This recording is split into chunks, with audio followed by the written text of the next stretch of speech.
అనంతపురం నగరంలో ప్రెస్ క్లబ్కు సంబంధించి నూతన సొసైటీని ఏర్పాటు చేసుకోవాలని డీసీఓ అరుణకుమారి తెలియజేశారు. ఈ సందర్భంగా జర్నలిస్టులు, నాయకులతో గురువారం నగరంలోని ప్రెస్ క్లబ్లో సమావేశాన్ని నిర్వహించారు. జిల్లా కలెక్టర్ ఆదేశాల మేరకు తప్పనిసరిగా సొసైటీ ద్వారా కార్యకలాపాలను కొనసాగించాలని సూచించారు. నూతన కమిటీని రిజిస్ట్రేషన్ చేయించుకున్న తర్వాత ఎన్నికల అధికారిని ప్రకటించిన తర్వాత ఎన్నికల అధికారి నేతృత్వంలో ఎన్నికలను సొసైటీ సభ్యులతో ఏర్పాటు చేసుకునేందుకు అవకాశం ఉంటుందని, కార్యకలాపాలన్నీ సొసైటీ నేతృత్వంలోనే కొనసాగుతాయని ఆమె తెలియజేశారు. వాటిని అధిగమిస్తే వారిపై కఠిన చర్యలు ఉంటాయని హెచ్చరించారు. డీసీఓ అరుణకుమారి ఇక్కడ మేము హాజరయ్యాము.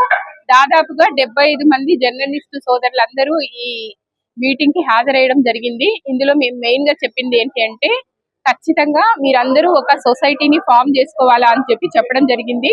దానికి అనుగుణంగా రిజిస్ట్రేషన్ యాక్ట్ 2001 ప్రకారము రిజిస్ట్రేషన్ చేసుకోవాలి. దీనికి కావాల్సినటువంటి బైలాలు అన్ని కూడా రెడీ చేసుకున్నారు. దాదాపు ఇక్కడ హాజరైనటువంటి మోర్ దెన్ 75% మెంబర్లు అందరూ కూడా ఒక అడాప్ కమిటీని ఏర్పాటు చేసుకోవడానికి ఆమోదించారు.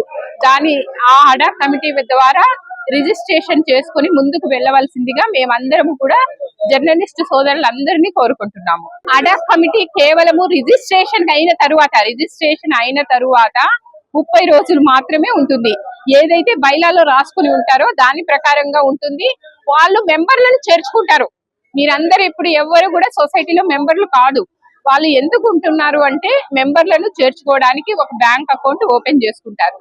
ఆ తరువాత 30 రోజుల లోపల ఒక ఎలక్షన్ ఆఫీసర్ ని ఏర్పాటు చేసుకుని ఎలక్షన్స్ కి ముందుకు వెళ్ళాలా. దీనికి అనుగుణంగా దాన్ని ఫైల్ రన్ చేస్తూ డిస్ట్రిక్ట్ రిజిస్ట్రార్ ఉంటారు దీనికి హెడ్. మీరు కూడా ఈ అడాప్ కమిటీ కలెక్టర్ గారికి మాకు ఎలక్షన్స్ జరపండి అని మీరు రిపోర్ట్ చేసినట్లయితే ఇమీడియట్ గా మీకు ఎలక్షన్స్ జరుపుతారు. దాన్ని ఎలక్షన్ ఆఫీసర్ ఇంకా ఇతర సిబ్బంది ఏర్పాటు చేసి ఎలక్షన్స్ చేసి ఎలక్టెడ్ బాడీ ఉంటుంది. ఎలక్టెడ్ బాడీ ప్రకారంగా సొసైటీని మీరు నడుపుకోవచ్చు.